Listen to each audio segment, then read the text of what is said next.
Hello students, welcome to my YouTube channel GS study point. चलिए ACF के लिए chemistry की क्लास को कंटिन्यू करते हैं। और आज हम जो है 3 टॉपिक को डिस्कस करेंगे। पहला ये कि हमने जो स्ट्रॉन्ग एसिड और बेस को डिस्कस किया था उससे संबंधित जो है किस तरह के क्वेश्चन पूछे जाते हैं उसको यहाँ पे देख लेंगे।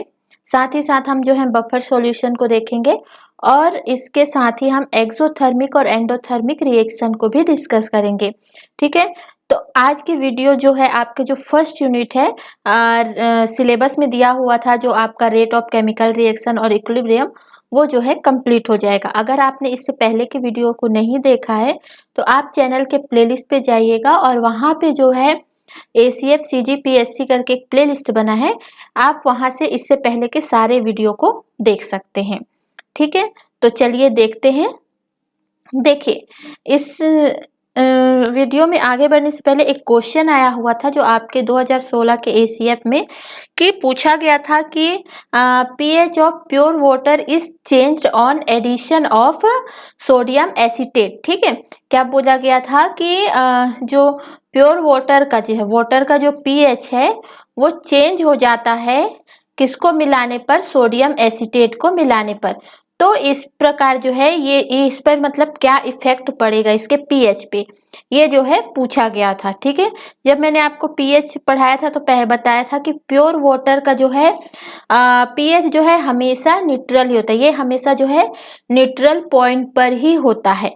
अगर इसमें एसिड डालें, बेस डालें तो वो उसके कैरेक्टर के हिसाब से जो है बदलते रहता है। ठीक है, तो इसका आंसर जो है आप खुद देंगे अभी जो है डिस्कस हो जाने के बाद।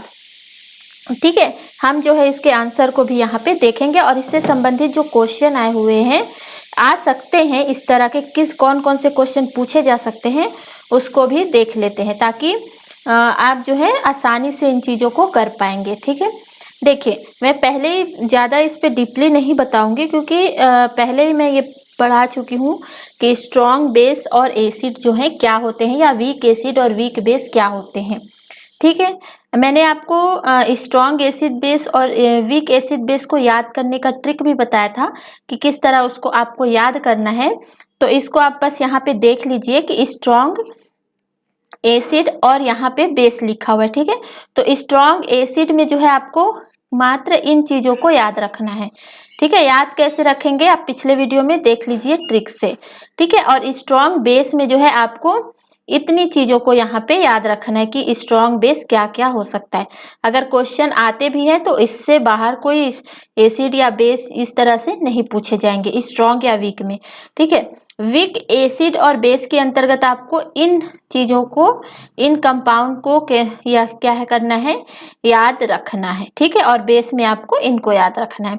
अब देखिए क्या बोला गया था कि एसिड और बेस मिलकर क्या बनाते हैं? एसिड और बेस मिलकर बनाते हैं आपके सॉल्ट। ठीक है, एसिड और बेस मिलके बनता है क्या? सॉल्ट। ठीक है, अब ये डिपेंड करता है कि एसिड का कैरेक्टर कैसा है, बेस का कैरेक्टर कैसा है, वो डिफाइन करेगा कि सॉल्ट जो है कैसा बनेगा।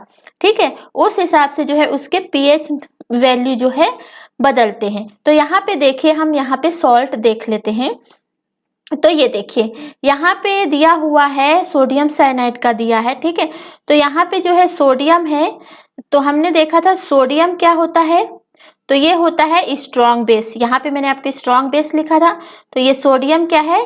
स्ट्रॉन्ग बेस है। ठीक है, और साइनाइड, तो साइनाइड क्या होता है? तो साइनाइड होता है, यहाँ पे देखिए ये होता है वीक एसिड। ठीक है, तो देखो सोडियम जो है क्या हुआ, सॉरी स्ट्रॉन्ग बेस, और साइनाइड हुआ आपका वीक एसिड। ठीक है, तो अब जो है आप डिसाइड कैसे करेंगे कि इसका पीएच जो है क्या होगा। क्लियर? तो यहाँ पे मैंने आपको लिखा हुआ है, तो इसको जो है आपको पढ़ना है। क्या लिखा है ये देखिए, तो आपको इन चीज़ों को नोट कर लेना है और इससे जो है आप पता कर सकते हैं कि वो जो है उसका सॉल्ट का जो है पीएच क्या होगा। ठीक है, देखियो अगर सॉल्ट जो है किससे बना होता है? स्ट्रॉन्ग बेस और स्ट्रॉन्ग एसिड से। ठीक है, तो पीएच क्या रहेगा? न्यूट्रल रहेगा, मतलब 7 पे रहेगा। ठीक है, अगर दोनों सेम है तो स्ट्रॉन्ग बेस स्ट्रॉन्ग एसिड है। ठीक है, या वीक बेस वीक एसिड है तो पीएच वैल्यू क्या रहेगी, हमेशा न्यूट्रल रहेगी, इसको याद रखना है। दूसरी चीज आपको याद रखनी है, सॉल्ट का जो है अगर वीक बेस है, ठीक है, और वीक स्ट्रॉन्ग एसिड है, अगर सॉल्ट जो है किससे बना है, वीक बेस और स्ट्रॉन्ग एसिड से, तो इसका पीएच हमेशा आपको याद रखना है लेस देन क्या होगा, 7 होगा, ठीक है। और पीएच स्केल में जो है जिसकी वैल्यू 7 से कम होती है वो क्या होता है, एसिडिक होता है, मतलब अम्लीय होता है, ठीक है। दूसरी चीज, अगर सॉल्ट जो है स्ट्रॉन्ग बेस और वीक एसिड से बना है, ठीक है, अगर सॉल्ट जो है कैरेक्टर जो है स्ट्रॉन्ग बेस और वीक एसिड का है तो इसका पीएच क्या होगा, तो पीएच हमेशा जो है 7 से बड़ा होगा, मतलब ग्रेटर देन 7 होगा। और पीएच स्केल में 7 से अगर बड़ा कोई वैल्यू आता है तो वो क्या होता है, बेस होता है। इस बारे में हमने डिस्कस कर लिया था। तो यहाँ पे देखिए सॉल्ट को, ये है आपका सोडियम साइनाइड, तो इसमें जो है स्ट्रॉन्ग बेस और वीक एसिड से मिलकर बना है, ठीक है। तो क्या है यहाँ पे देखिए क्या है, स्ट्रॉन्ग बेस ये है और वीक एसिड, ठीक है। तो इसका जो पीएच क्या होगा, तो ग्रेटर देन 7, मतलब ये कौन सा हुआ, ये हुआ आपका बेस, ठीक है, क्लियर है। अब ये क्वेश्चन ये पूछा गया था, ठीक है, कि वाटर जो है प्योर वाटर में अगर हम मिलाते हैं सोडियम एसीटेट को तो उसका पीएच पे क्या प्रभाव पड़ेगा, ठीक है। तो यहाँ पे देखिए, और जो बताए वाटर की वैल्यू तो न्यूट्रल ही रहती है, 7 ही रहती है।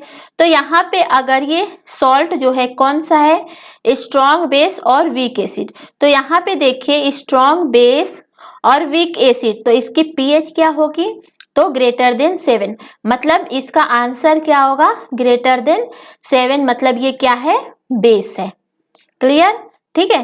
अब आधे देखते हैं K2SO4 में क्या है, तो ये जो है बना किससे है, तो यहाँ पे आप देख लीजिए पोटेशियम जो है, पोटेशियम क्या होता है, तो पोटेशियम जो है स्ट्रॉन्ग बेस होता है, ठीक है। पोटेशियम देखिए ये है आपका स्ट्रॉन्ग बेस और SO4 जो है क्या है, स्ट्रॉन्ग एसिड, ठीक है। तो इसका मतलब जो है, इसका जो है स्ट्रॉन्ग बेस स्ट्रॉन्ग एसिड है, इक्वल है, तो इसका पीएच क्या होगा, तो इसका पीएच होगा 7, ठीक है। क्यों होता है, क्योंकि न्यूट्रल रहेगा। आपको बस इन चीजों को याद रखना है, ध्यान रखना है, फिर बिल्कुल देखते ही जो है आपसे क्वेश्चन बन जाएंगे, ठीक है। तो यहाँ पे ये चीजों को देख लीजिएगा। अब जो क्वेश्चन पूछा गया था वो हमने डिस्कस कर लिया और आंसर उसका क्या आएगा, तो आंसर आएगा आपका ए, ठीक है, ग्रेटर देन 7, क्लियर है, आंसर क्या रहेगा, ग्रेटर देन 7। चलिए आगे अब देख लेते हैं, डिस्कस कर लेते हैं बफर सॉल्यूशन पे। इससे क्वेश्चन पूछे नहीं जाते हैं, लेकिन आपको अगर क्वेश्चन पूछे गए तो आपको ये ध्यान रहना चाहिए कि बफर सॉल्यूशन होते क्या है, ठीक है। अगर आपको ऑप्शन में दे दिया है कि निम्न में से कौन सा बफर सॉल्यूशन है, एसिटिक बफर सॉल्यूशन है या बेसिक बफर सॉल्यूशन है, तो ये आपको पता होना चाहिए, ठीक है। तो बिल्कुल बेसिक चीजें इस पे बारे में आप ध्यान रखिए। देखिए बफर सॉल्यूशन क्या होता है कि ऐसा सॉल्यूशन होता है जिसका पीएच वैल्यू जो है स्थिर रहता है, उसके पीएच वैल्यू में कोई भी परिवर्तन नहीं होता है, ठीक है। अगर कोई सॉल्यूशन है, ठीक है, उसमें अगर बिल्कुल थोड़े से अमाउंट में अगर कोई एसिड मिला दिया जाए या थोड़े से अमाउंट में अगर कोई बेस मिला दिया जाए, ठीक है, तो इसके पीएच पे जो है, इस सॉल्यूशन के पीएच पे कोई भी प्रभाव नहीं पड़ता है, ये होता है बफर सॉल्यूशन, ठीक है। और बफर सॉल्यूशन के दो टाइप होते हैं, एसिटिक बफर और बेसिक बफर। तो सीधी सी बात है, एसिटिक बफर क्या होगा, जिसका पीएच वैल्यू जो है लेस देन 7 होगा, ठीक है। और बेसिक बफर क्या होगा, जिसका पीएच वैल्यू क्या होगा, ग्रेटर देन 7 होगा, ठीक है। एग्जाम्पल देख लेते हैं। तो देखिए एसिटिक बफर का है ये एग्जांपल जो है एसिटिक बफर का है। एसिटिक बफर में क्या होता है, वीक एसिड, ठीक है, वीक एसिड अगर किसी स्ट्रॉन्ग बेस के साथ रिएक्शन करता है, ठीक है, रिएक्शन करता है तो ये जो है क्या बनाता है, एसिटिक बफर, ठीक है, वाटर बाहर कर देगा और बनाएगा क्या, एसिटिक बफर, इस तरह से, ठीक है। तो ये जो है आपके किसका एग्जाम्पल है, एसिटिक बफर का, ठीक है। अब बेसिक बफर का देख लेते हैं, तो बेस होगा, तो यहाँ पे देखिए अगर कोई बेस है, ठीक है, वो किसी एसिड के साथ रिएक्शन करता है, मतलब कोई वीक बेस है और वो ये चीजें आपको वीक बेस है, वीक एसिड है, ये चीजें आपको उन चार्ट को याद करने पे ही पता चलेगी। जब तक आप उसको याद नहीं करेंगे आप इसको नहीं कर पाएंगे, ठीक है। तो यहाँ पे देखिए ये है वीक बेस, ठीक है, ये है वीक बेस और ये रिएक्ट कर रहा है किसके साथ, स्ट्रॉन्ग एसिड के साथ, ठीक है। और जो ये फॉर्म करेगा ये जो है क्या होगा आपका बेसिक बफर, ठीक है, और वाटर ये बाहर कर देगा। क्लियर है। तो ये जो है आपका एसिटिक बफर सॉल्यूशन का एग्जांपल है, ये जो है बेसिक बफर सॉल्यूशन का एग्जांपल है। अगर आपको ऑप्शन दे के पूछा जाए कि कौन सा एसिटिक बफर है, कौन सा बेसिक बफर है, एक कौन किसका एग्जाम्पल है, तो आपको जो है चीजें पता होनी चाहिए। सॉरी, चलिए आगे देख लेते हैं। इससे ज्यादा क्वेश्चन नहीं आएंगे, न्यूमेरिकल आते हैं। न्यूमेरिकल जो इसके बहुत लेंदी होते हैं, तो आपके एग्जाम पे जो है लेंदी न्यूमेरिकल नहीं पूछे जाएंगे, ठीक है। चलिए आगे देखते हैं। एक्सोथर्मिक रिएक्शन और एंडोथर्मिक रिएक्शन देखते हैं। इसको बस थोड़ा सा समझ लीजिए, इससे भी क्वेश्चन नहीं आए थे कुछ सालों में, तो अगर आ जाए तो यहाँ पे देख लेते हैं, आ जाए तो आप उसको करने में सक्षम होंगे। देख, तो सबसे पहले देखते हैं एक्सोथर्मिक रिएक्शन। एक्सोथर्मिक रिएक्शन क्या होता है कि वो ऐसा रिएक्शन होता है जिसके प्रोसेस से, जिस प्रक्रिया से जो है हीट जो है रिलीज होती है, ठीक है। हीट जो है रिलीज, अगर हम आग जलाते हैं, ठीक है, मान लो हमने कोयला जलाया, ठीक है, तो उससे क्या होती है, हीट जो है सराउंडिंग में फैलती है, ठीक है, इसके आसपास जो है हीट जो है फैल जाती है, ठीक है। तो ये क्या हो रही है, हीट जो है क्या कर रही है, रिलीज कर रही है, मतलब कि ये क्या हुआ, एक्सोथर्मिक रिएक्शन हुआ, ठीक है। ऐसा रिएक्शन, ऐसा प्रोसेस जिससे जो है हीट जो है रिलीज होगी, वो होगी एक्सोथर्मिक रिएक्शन।